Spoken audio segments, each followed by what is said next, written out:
Sabahınız xeyirli olsun. Təqsirləndirilən şəxs Ermənistan vətəndaşı Aray Karutunyan və digərlərinin barəsində olan cinayət işi üzrə açıq keçirilən məhkəmə prosesinin növbəti baxış iclasının müdafiə tərəfinin çıxışları ilə davam etdiriləcəyi gözlənilir. Qeyd edək ki, sonuncu məhkəmə iclasında dövlət ittihamını müdafiə edən prokurorlar çıxış edərək təqsirləndirilən şəxslərə qarşı irəli sürülən ittihamın məhkəmə istintaqı zamanı təsdiqini tapdığını vurğulayaraq onların hər birinə məhkəmədən ayrı-ayrılıqda cəza istəmişdi.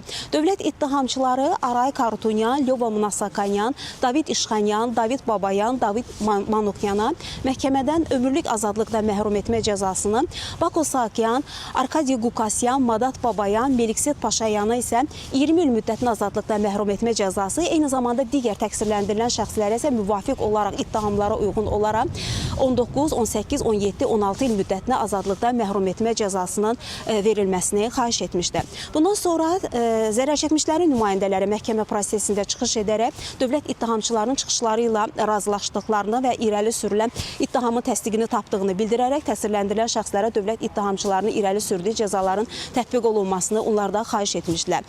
Və məhkəmə növbəti dəfə müdafiə tərəfinə söz vermişdi, amma müdafiə tərəfi təqsirləndirilən şəxslərin vəkilləri məhkəmədən hazırlıq üçün 2 həftə müddətinə vaxtın verilməsini xahiş etmişdilər. Həmin 2 həftə isə bu günləri tamam olur və müdafiə tərəfi bu günləri növbəti baxış iclasında çıxış etməlidir. Qeyd edək ki, təqsirləndirilən şəxslərin hər birinə 2 vəkil, 2 müdafiəçi ayrılıb. Onların ilk gündən olaraq hüquqlarını həm istintaq dövründə, həm məhkəmə prosesi dövründə hüquqlarını müdafiə etmək üçün 2 vəkil ayrılıb.